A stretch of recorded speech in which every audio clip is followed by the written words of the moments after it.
दोस्तों, अफगानिस्तान में तालिबानी सरकार अफगानिस्तान को डेवलप करने के हर रोज नए नए रास्ते खोज रही है।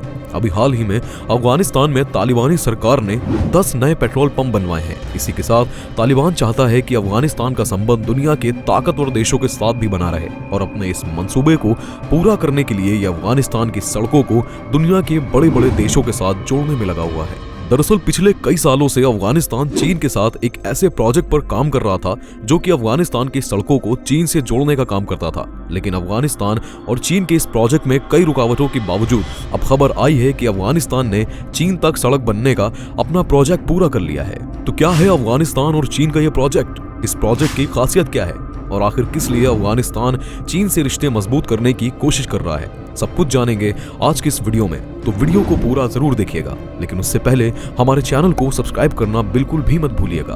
तो दोस्तों, काफी मुश्किलों और रुकावटों के बाद आखिरकार अफगानिस्तान और चाइना का road connecting project finally complete हो चुका है। अफगानिस्तान का ये प्रोजेक्ट अफगानिस्तान की बदख्शान सिटी के वेकिन डिस्ट्रिक्ट में मौजूद पेमियर डॉम से चाइना बॉर्डर को जोड़ने वाला है। हालांकि अफगानिस्तान और चाइना को जोड़ने वाला ये रोड महज 50 किलोमीटर ही लंबा है और इस प्रोजेक्ट को कई सालों पहले शुरू किया गया था। लेकिन तालिबान सरकार अफगानिस्तान में डेवलपमेंट करने में इतना मशगूल हो गई कि उन्हें इस प्रोजेक्ट को बीच में ही रोकना पड़ा। लेकिन इस प्रोजेक्ट को रोकने के कुछ महीनों बाद ही दोबारा से इस प्रोजेक्ट को शुरू कर दिया गया और चीन के बॉर्डर पर बजरी से बनाए जाने वाला अफगानिस्तान का ये प्रोजेक्ट अब बस पूरा ही होने वाला है। बताया जा रहा है कि इस रोड को अफगानिस्तान में बहने वाली कुर्रम नदी की तलछटी पर मौजूद बजरी से बनाया जाएगा, जिसके ऊपर डामर की एक मजबूत परत चढ़ा दी जाएगी ताकि सड़क की मजबूती बनी रहे। अफगानिस्तान और चीन को जोड़ने वाली सड़क का नाम सिल्क रोड बताया जा रहा है। ये रोड 5 मीटर चौड़ा और 50 किलोमीटर लंबा होगा, जिसमें कुल मिलाकर 360 मिलियन अफगानी करेंसी खर्च होने वाली है।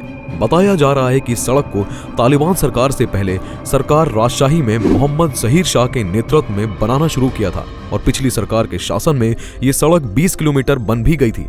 लेकिन 2021 में तालिबान सरकार के आने के बाद ये प्रोजेक्ट बीच में ही रुक गया और अब तालिबानी सरकार ने 30 किलोमीटर का बचा हुआ कंस्ट्रक्शन भी पूरा करके इस रोड को पूरी तरीके से तैयार करवा दिया है। इन सब के अलावा ये प्रोजेक्ट अफगानी सरकार के लिए और उसके भविष्य में आने वाली योजनाओं के लिए भी बहुत अहम है, क्योंकि ये रोड वखान कॉरिडोर का एक ही पार्ट है।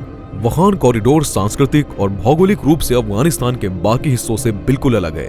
वखान कॉरिडोर अफगानिस्तान के बदख्शान एरिया में बना हुआ है, जो लगभग 350 किलोमीटर लंबा इलाका है, जो दुनिया की 3 बड़ी पर्वत श्रृंखलाओं हिंदू कुश, कराकोरम और पामीर के संगम पर मौजूद है।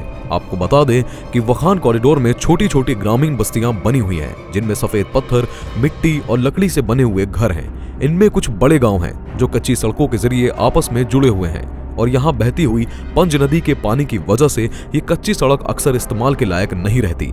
वखान कॉरिडोर का बदख्शां एरिया पहले बड़े बड़े वाहनों के लायक नहीं था। इस पूरे इलाके में बहुत कम लोगों के पास गाड़ियां थी। अक्सर लोग केवल कम्युनिटी ट्रांसपोर्ट, गधे और पैदल आने जाने का काम करते थे। लेकिन डामर का बना होने की वजह से ये रास्ता पक्का हो गया है और आने जाने के लिए और परिवहन के लिए और ज्यादा सुगम हो चुका है। वकाम डिस्ट्रिक्ट बदख्शान के हाईलैंड्स पर बना हुआ है, जिसकी वजह से यहाँ के मौसम में काफी असमानता पाई जाती है। अक्सर यहाँ का मौसम काफी ठंडा और बर्फीला होता है, जिसकी वजह से सड़क बनाने के काम में लगातार देरी आती है। लेकिन जब भी यहाँ का मौसम सामान्य रहता है, उस समय जल्दी जल्दी काम शुरू कर लिया जाता है। जानकारी के लिए बता दें कि सिल्क रोड न केवल चीन और अफगानिस्तान को जोड़ने वाला एक छोटा रास्ता है जो कच्चे माल की आवाजाही में सुविधा देगा, बल्कि ये टूरिस्ट स्पॉट के नजरिए से भी एक महत्वपूर्ण भूमिका निभाता है। वकान नेशनल पार्क यहाँ का मेन टूरिज्म डेस्टिनेशन है।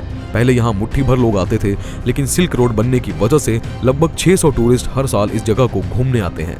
ऐसे तो अफगानिस्तान सुरक्षा के नजरिए से विदेशी पर्यटकों के लिए उपयुक्त नहीं है, लेकिन वखान कॉरिडोर पिछले कुछ सालों से अपनी शांति, खूबसूरत पहाड़ों और वखाई संस्कृति की वजह से फॉरेन टूरिस्ट को अट्रैक्ट करने में कामयाब रहा है। ऐसा पहली बार हो रहा है कि वखान क्षेत्र के बदख्शां की कैपिटल फैजाबाद से मोटर रोड के जरिए जोड़ने की तैयारी की जा रही है। कुछ समय पहले तक इस काशिम से कच्ची सड़क केवल ब्रिगल सीमा तक पहुंचती थी, जो इस कॉरिडोर के बीच में है। फिलहाल ये रास्ता 2 हिस्सों में बटा हुआ है, जिसमें से पहला हिस्सा पेमियर बकान रोड है, जिसमें नए कंस्ट्रक्ट हुए रोड का 20 किलोमीटर का हिस्सा मौजूद है, जो कि ब्रोगल बॉर्डर के एरिया से लेकर बागोनबर एरिया तक फैला है। और दूसरा पैमियर बदख्शां एरिया से शुरू होता है, जिसकी लंबाई 30 किलोमीटर है और इसका अंत चीन के बॉर्डर पर जाकर होता है। इस प्रोजेक्ट के कंस्ट्रक्शन के साथ पामीर बदख्शां में रहने वाले लोगों को उनकी बेसिक जरूरत के लिए प्राइमरी सर्विस सेंटर आसानी से मुहैया करा दिए जाएंगे। बदख्शां प्रांत की कैपिटल का मौसम बहुत ही ठंडा रहता है, जिसकी वजह से वाकन प्रांत में सभी रास्ते स्नो की वजह से ब्लॉक्ड हो जाते हैं और लोगों के लिए प्राइमरी सेंटर्स तक पहुंचना मुश्किल हो जाता है। 50 किलोमीटर के इस रोड के बनने की वजह से यहाँ पर रहने वाली पामीर रेजिडेंट्स की 500 फैमिलीज की कई मुश्किलों का अंत हो जाएगा। इन फैमिलीज में किर्गिज और खाना बदोश लोगों की जनजातियां शामिल हैं। बता दें कि जब रूस और ब्रिटेन मध्य एशिया की लड़ाई लड़ रहे थे, तब अफगानिस्तान एक अहम हिस्सा बना था। वखान की वर्तमान सीमाओं को उस समय एक बफर जोन के तौर पर बनाया गया था, ताकि दोनों प्रतिद्वंदियों की सीमाएं एक दूसरे से न मिले। अतीत में वखान शीत युद्ध में अहम रहा है, लेकिन अब हो सकता है कि चीन के बेल्ट एंड रोड इनिशिएटिव की बदौलत ये एक बार फिर से ट्रेडिंग करने के लिए अच्छा रास्ता खोल दे। इस रास्ते को बनाने के बाद वखान और अफगानिस्तान दुनिया के सबसे सस्ते और बड़े मार्केट चाइना से आसानी से जुड़ जाएंगे और कुछ ही दूरी पर इस हाईवे के मौजूद होने की वजह से अफगानिस्तान का व्यापार चीन के साथ और ज्यादा सुदृढ़ और व्यापक रूप से बढ़ जाएगा और अफगान के प्रोडक्ट जिनकी जरूरत चीन को कच्चे माल के रूप में होती है, उन्हें भी एक्सपोर्ट करने में अफगानिस्तान के लिए आसानी रहेगी। इससे न केवल अफगानिस्तान की इकोनॉमिक डेवलपमेंट की बढ़ोतरी होगी, बल्कि इस हाईवे के बनने की वजह से हजारों नई नौकरियां भी पैदा होंगी, जिनकी बदौलत लोगों को काम मिलेगा और देश की इकोनॉमिक इनकम में भी अच्छा खासा इजाफा होगा। आमतौर पर देखा जाए तो वाखन कॉरिडोर एक पर्वतों की श्रृंखला है, जो कि अफगानिस्तान की बदख्शां प्रांत में मौजूद है, जो कि एशिया के दिल और नॉर्थ ईस्ट ऑफ अफगानिस्तान में लोकेटेड है। देखा जाए तो अफगानिस्तान के नॉर्थ से पामीर माउंटेन्स, साउथ के काकुरम माउंटेन्स और वेस्ट से हिंदू कुश माउंटेन के बीच का जो एरिया होता है, यही एरिया वाखन रीजन और वाखन कॉरिडोर के नाम से जाना जाता है, जो कि एक सकरी सी अफगान की मिट्टी से बनी हुई गीली या कच्ची सड़क है। ये वेस्ट से ईस्ट तक का एक कच्चा रास्ता है, जो कि साउथ एशिया और सेंट्रल एशिया के बीच एक ब्रिज की तरह लगता है। एमू रिवर और वाखन रिवर का ओरिजिनेट भी वाखन कॉरिडोर के इसी हिस्से से होता है। अफगानिस्तान में पहले से 65 किलोमीटर की बना हुआ एक रास्ता है और ये रास्ता चीन के बॉर्डर से अफगानिस्तान को जोड़ता है, जिसका प्लान $1 बिलियन में तैयार किया गया था।